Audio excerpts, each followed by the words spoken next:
Hi,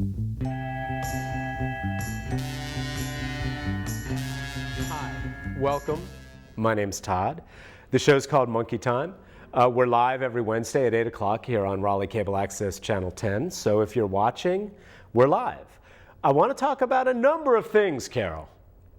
A number of things, but we really have to talk about Erskine Bowles and what a turd he is, and this whole fake fiscal cliff, which you've heard enough about to know that it's a self-imposed idiotic fiscal cliff that resulted from the fact that Obama didn't have the guts to do the progressive thing back a year ago. So now we're stuck with this, compromise fiscal cliff. They just, like Congress does, they kick the can down the road and keep on trying to deal with it later. This is a stupid idea, this fiscal cliff. It's not necessary, it's self-imposed, and we need to stop being such idiots about it. But that's not what's happening. We're going to talk about that and what a turd Erskine Bowles is. And usually I go after the policies, but in this case the policies are so clearly intertwined with the man who has done nothing but fail upwards. You know what I'm saying, Carol? That really the only answer to Erskine Bowles at this point is you're a turd. And you're smearing your turds on the faces of poor people and their children for generations to come. And Erskine Bowles, the turd, needs to go away. And we need to have an intelligent conversation without corporate whores like Erskine Bowles and Alan Simpson telling us how this is going to work. Carol, that's my gentle beginning. That's my intro. All right, get that off. Let's do the, but first, I suppose I should get my hand up the monkey's ass in case we need the monkey. All right, so Carol, put up the other one. Yeah, okay, quickly. Carol, you got to give me 10 minutes, and that's it on this, okay? All of these. Here, can you see that? I got to stop wearing light-colored shirts with the yellow there. The first thing, I know it's been a while, and the media has told you to start thinking about other things other than your precious Twinkies, which, as everyone's pointed out, nobody had been buying.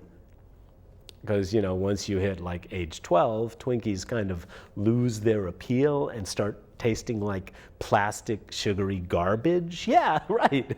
That's what happens when you turn 13. But, no offense, kids, but Twinkies are plastic, sugary garbage and good riddance.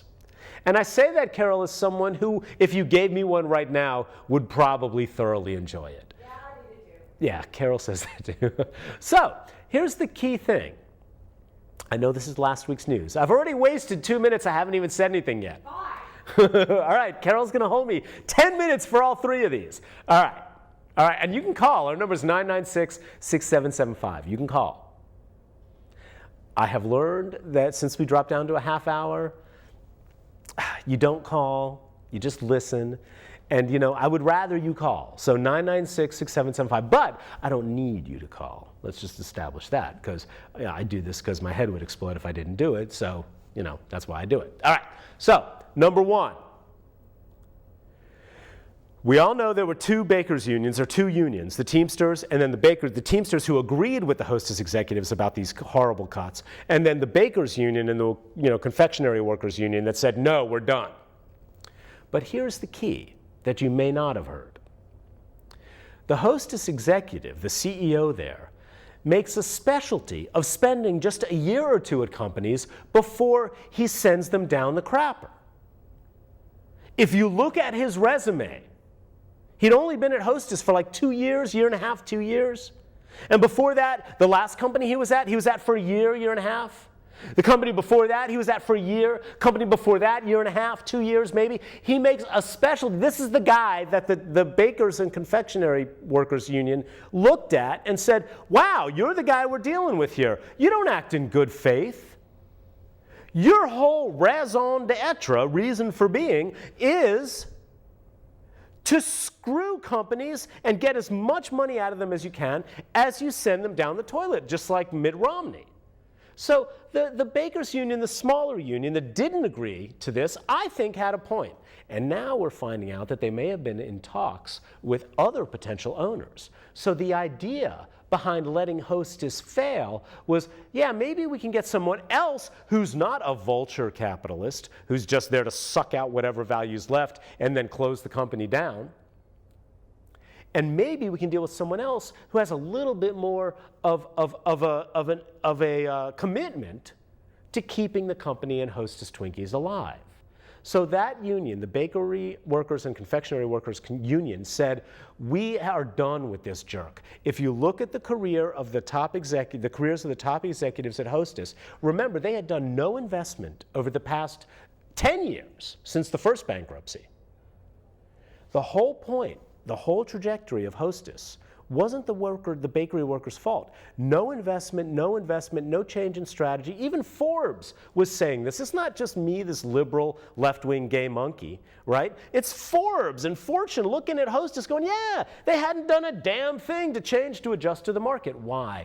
Because they were in the hands of vulture capitalists that were just looking to squeeze money out. This has been going on for years, and the recent CEO was just the last one in a string of people who were just coming in to try to squeeze whatever money they could out of it. You see it with the bonuses they were paying themselves as their company went down the toilet.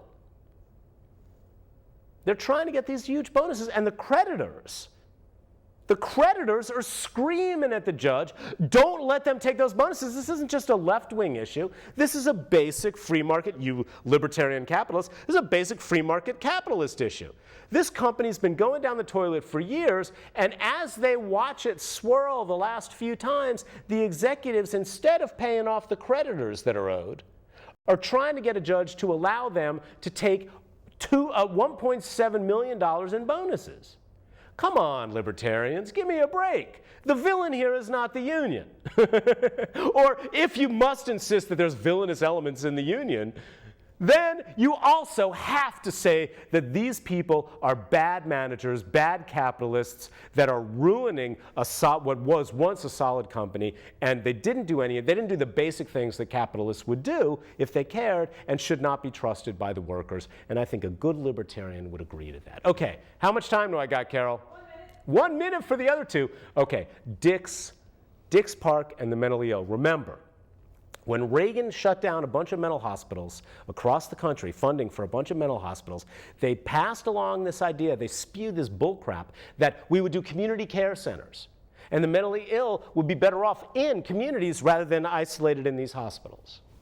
Sounds good, right? The problem was they've been shutting down hospitals and not funding the community care places because mentally ill people don't vote in large numbers, but their families should. And we need to put the feet to the fire of the Republican Congress in North Carolina now, the Republican state legislature. We need to put their feet to the fire on serving the mentally ill. That's one thing you can do, whether you're liberal or conservative. We shut down Dorothea Dix, and we've done nothing to build the community care places that are supposed to replace it. That's something that you need to be calling Neil Hunt about. And all the other jerks, the Republican jerks, I'm sorry, I call you jerks because you hate me, because I'm gay. You don't want me to have equal rights, so I'm going to call you a jerk. Is that a fair trade? They get to tell me I don't have equal rights, Carol. I get to call them jerks. Now, that being said, on other issues, we can work out some common ground. And care for the mentally ill is good common ground. In the N&O today, there was an article about Dix, and how basically what's happening is Pat McCrory doesn't want Bev Perdue, Carol, to get credit for the Dix Park. That's the most I hope that's what's happening, because that's the best thing that can happen. Because otherwise, they're not going to try to save the mentally ill unless we put pressure on them. The money, some of the money, if not most of the money, from selling the land should go to let's just say, to serving mentally ill people. If some of the money from selling that land doesn't go to serving mentally ill people, then Bev Perdue should burn in hell. I'm sorry. Is she even talking about that? Pat McCrory, Berger, all these other people, Stam, all the rest of them in the legislature, if some of the money from selling off that land doesn't go to serve the mentally ill, y'all need to burn in hell. Now, I'm not a violent guy. That's not my decision. That's God's decision, right, Carol? But y'all, that's just atrocious. You're going to close down the mental hospital in the capital city, the one remaining mental hospital in the capital city, and not use any of the money you get from selling that land to either your Republican developer friends or the people who are going to build a park, depending on which way it goes, and you're not going to give any of that money to the mentally ill, I say burn in hell. All right, but I would never be the one to do it because that would be wrong. But my thought process is y'all need to seriously check yourselves if that money's not going to the mentally ill. Community care places, it saves us all. Fewer people go off and start shooting other people. It's a good long-term investment. All right, last one. Oh yeah. You don't see it because it's not rockets firing. I mean, I know they've been firing rockets for weeks and months from the Gaza Strip, Hamas is, but again, and there was a skirmish a couple weeks ago with a tank against the border. Hamas fired at a tank, and then Israel responded by firing, this is what Hamas says anyway, by firing mostly indiscriminately. They targeted some things, but some military targets in Hamas, but also killed lots of civilians, and that's when Hamas started really upping the rocket fire back. And I know what you say, Carol. I know what the Israelis say. They're using civilians as human shields. But here's the thing, Carol. You ready? Here's what's happening. Here's what Israel's doing. Hamas is, you can argue, where they're putting all their stuff near schools and hospitals and all this. You know, it's a small little place in Gaza, and they're deliberately cramming, firing rockets from places where there are lots of civilians. You can argue that. I think that's fair. I think it's true. But here's what Israel's saying. Are you ready, Carol? Hamas is holding up an innocent civilian right in front of them and saying, ha, ha, ha, ha, ha, I've got this human shield. Ha, you can't get me now. And what's Israel doing, Carol? We don't care. Firing a rocket. Hamas is dead. The civilian human shield is dead. That's what Israel is doing. That does not strike me as a sustainable position, let alone a moral position. It's not politically sustainable. It's not right, and you won't get support for doing that. They're just going, oh, you got a human shield there. Imagine every Hollywood movie where you got a human shield situation, and instead of that awesome shot, Carol, where they actually shoot the villain through the eye without hurting the human shield, what they're doing is just kind of firing a rocket at both of them and saying, we don't care. How is that a moral position? But that's not even the main point. Then I'll stop. That's not even the main point. The main point is what Israel's deeper wrong is in this scenario. The strategic wrong of ignoring human shields and just killing them anyway is just stupid. That's just general. Netanyahu is an idiot. I think most people would agree Netanyahu is an idiot. You saw the way he tried to meddle in the US election. Any other country in the world tried to pull that garbage in the middle, the last month or two of a US election, the right wing would be screaming, frothing at the mouth, right? Right? They would. You know it. Israel gets away with it. All right. They shouldn't. That was complete garbage on Netanyahu's part. He's a jerk, and he's an idiot for ignoring the idea that maybe killing civilians isn't so great.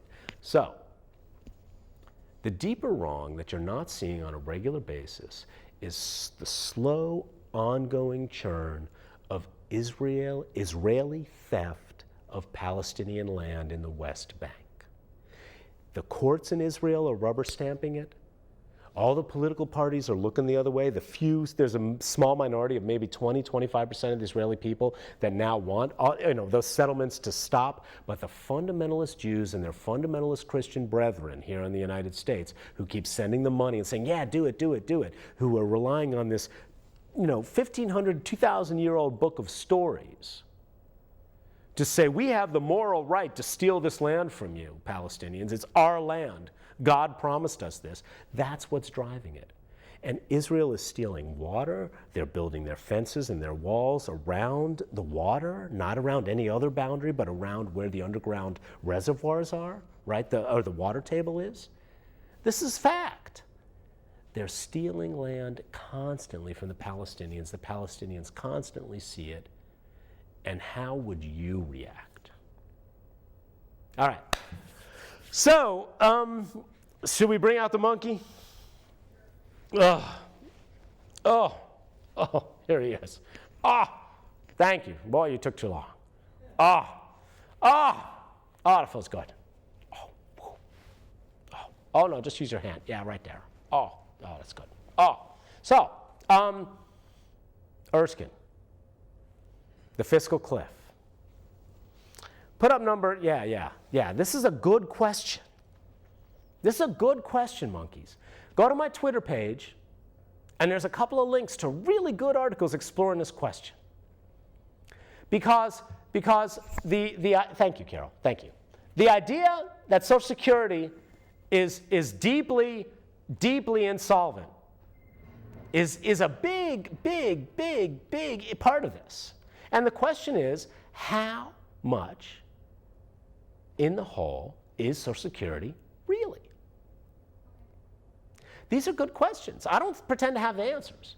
But the linkage between Social Security and letting the Bush-era tax cuts on the wealthy expire, on the wealthy, not the middle class. Those tax cuts are good for the middle class, but the wealthy. The linkage, the fact that we're not just talking about the value of those Bush-era tax cuts, but we're also now talking about, well, let's also talk about Social Security and should that be cut? And how insolvent is that? That's only coming from a few rich people. Oh, we have a call? Hey, you're on the air. Hi, I saw you had a statement up there about Dorothy Dix campus and the mentally ill. Yeah. And I just can't understand the city's rationale for closing the campus when we have such a need, for to house mentally ill services here in the area. Yeah. And to turn it into the park, I'm just not understanding it. Well, that horse is already out of the barn. They closed it. They closed it. It's closing, yeah. which is really sad. I agree. It was disgusting. It was really disgusting. But the question is, the things that they say when they close these things are, oh, we'll just have more community services. It's all just lip service. They never fund any of those community services. We've seen it big time in Ohio in the last decade or two. We saw it all throughout the United States when Reagan started closing the mental hospitals. It was just a really short-term, stupid solution. Yeah. So, did you see the NNO article today? No, I didn't. There was an NNO article, I think it was today. Yeah, McCrory GOP want Dick's plan held. Can you see that? There it is. Okay, no, I can pull it up. Oh, yeah, okay. there it is. And they don't want Bev Perdue to do this in the last few weeks of her governorship. And there's debate about why. I think it's because they don't want her to get credit for anything. But they say it's because they want to look and make sure the state gets a fair deal, which, okay, I think that's fair. But there was a quote from an advocate for the mentally ill at the bottom of page 3 here in the NNO, right? And this person says that what you need to do is designate money from any land sale toward new and expanded community-based care programs. Not just take the money and run, or take the money and give Pat McCrory's developer friends, a free rein to build whatever they want on there. Do you know what I'm saying? Yeah, that's true. So, I don't know, that seems like a good idea to me.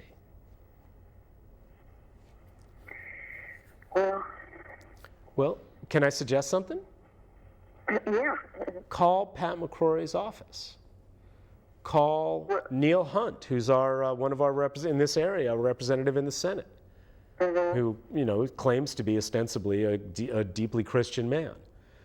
Call these people and talk to them and say, look, you can't just steal Dorothea Dix Hospital and build something on that, whether park or developer, whatever, and not give some of that money to make sure that the mentally ill people that were served there aren't being helped. Exactly. So we can call them. There's such a need for it. Well, will you call them? I mean, I'm not saying I don't want to challenge you directly, certainly. But we need to call Neil Hunt. We need to call Pat McCrory. We need to call them and say, this is not a partisan issue. Everybody has mentally ill people among their friends and family. Everybody. This is true. Now, where is Neil? Where can I find Neil Hunt? Just contact Pat McCrory too. ncleg.net. nclegislature.net. It's ncleg.net. And then you just type in Neil Hunt. You can even type in your zip code and get the House members and the Senate members for your area. And they will listen to you more if they hear it from you. So we need to do that. I should have Neil Hunt's, Carol, I should have Neil Hunt's phone number right here, right now. That's how, you know, I'm an amateur. But just, yeah, Senator Neil Hunt, N-E-A-L, Hunt, North Carolina, right? You know, same thing, but you know what? The same thing goes for the Democrats that are still in the House and Senate in North Carolina. Any of them. Tell them that you want that money going to fund the actual community care in our communities that we suspect and probably know will help. If mentally ill people can get care in the community, that's a good thing. But what they're doing, what Neil Hunt and Paul Stam and Pat McCrory and all of them, what it looks like they're doing from here is they're just shutting down the only mental health hospital in the Wake County, in the Capital County, and not doing anything to make up for it. That's what they're doing. Yeah, well, it's done. All right, so we need to make sure that, so maybe it's not a bad idea that Bev Perdue is forced to wait a little bit before she like rubber stamps in her last 6 months this park without any idea of that without any guarantee that this money is going to go to actually fund care for the mentally ill. Maybe that's not a bad idea for Bev Perdue to be like, you know what, Bev, you closed Dorothea Dix, you're on your way out, you don't get the praise for a park. You know what I'm saying?